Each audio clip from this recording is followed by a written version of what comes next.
Hi, everybody. Welcome back. I'm going to start a little mini series on. So, you think calling 911 is just as simple as dialing three numbers? Guess again. There's a little bit more that goes in the background of calling for help when there's an emergency. The first thing, what is an emergency? How do you know if something's an emergency or not? I have boiled everything down into one word, and that word is unusual. Now, if something is unusual, typically the little hairs on the back of your neck are going to stand up. So pay attention. You walk into your house. You've done this God knows how many times. And there is an odor that is unfamiliar to you. That's unusual. Is it an emergency? Well, you have to do a little investigating. What is the smell? If it smells as if you just walked into a meadow with flowers blooming and a very pleasant scent, that means somebody got flowers for you. It doesn't mean there's an emergency. However, if you open the front door and we're hit with a very nasty odor, such as ammonia, such as what we perceive to be gasoline, and just as an aside, did you know natural gas has no odor? Years ago, the gas companies added an odor so that you could smell if there was a leak.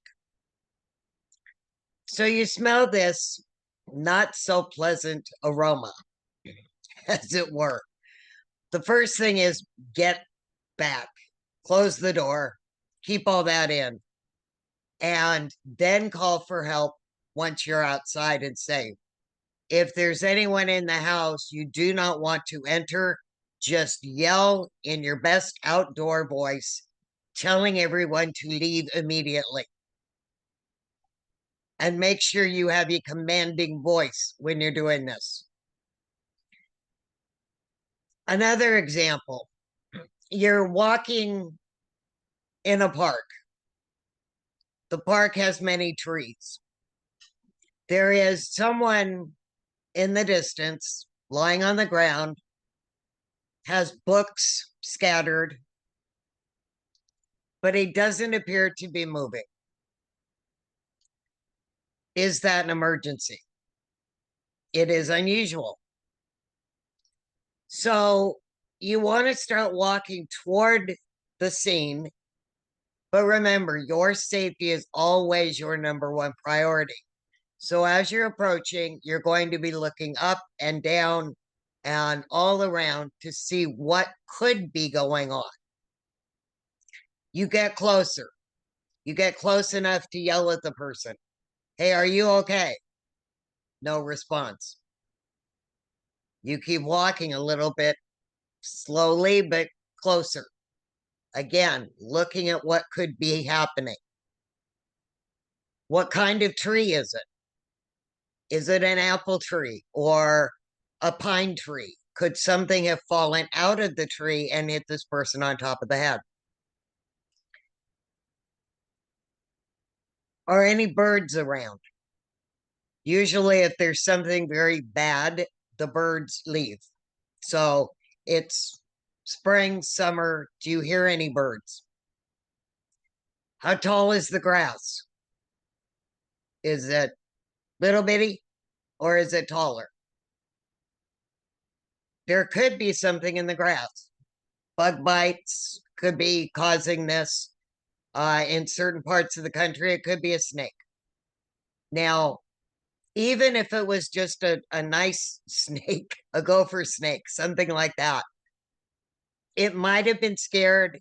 It might have bitten this person. It's not poisonous, but people can still have allergic reactions, even though a snake is not venomous. It could be that there was a beehive nearby that got disturbed and this person got stung by bees. Are there any power lines in the area? Do you see any of the power lines down? Again, as you're approaching slowly, you're yelling out, asking this person if he's okay.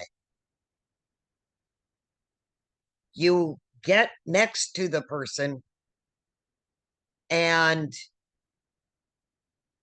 in all the CPR classes you've ever taught, we're told to take your hand, pound on the shoulder. Are you okay? Are you okay? I am not getting that close to somebody that I do not know what's going on.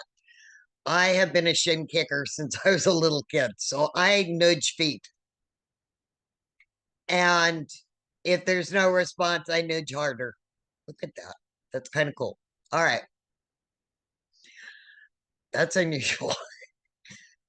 Now, if I do think the person is actually out, I will get closer to the face, to the head, to the hands. And I will speak in a very loud voice. Another possibility could be that this person is deaf. Maybe the hearing aid batteries died. Maybe the hearing aids were taken out for some reason, and he just doesn't hear you. That's where the nudging of the feet comes in handy. I got to get a haircut. All right.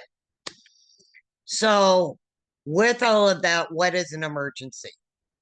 It boils down to unusual sights, sounds, noises, odors, appearances. And then you need to investigate a little bit further sometimes. But every single time you're doing that, you want to make sure that your safety is your number one priority. All right. That's it for this portion. We'll come back and we'll start talking about actually dialing 911.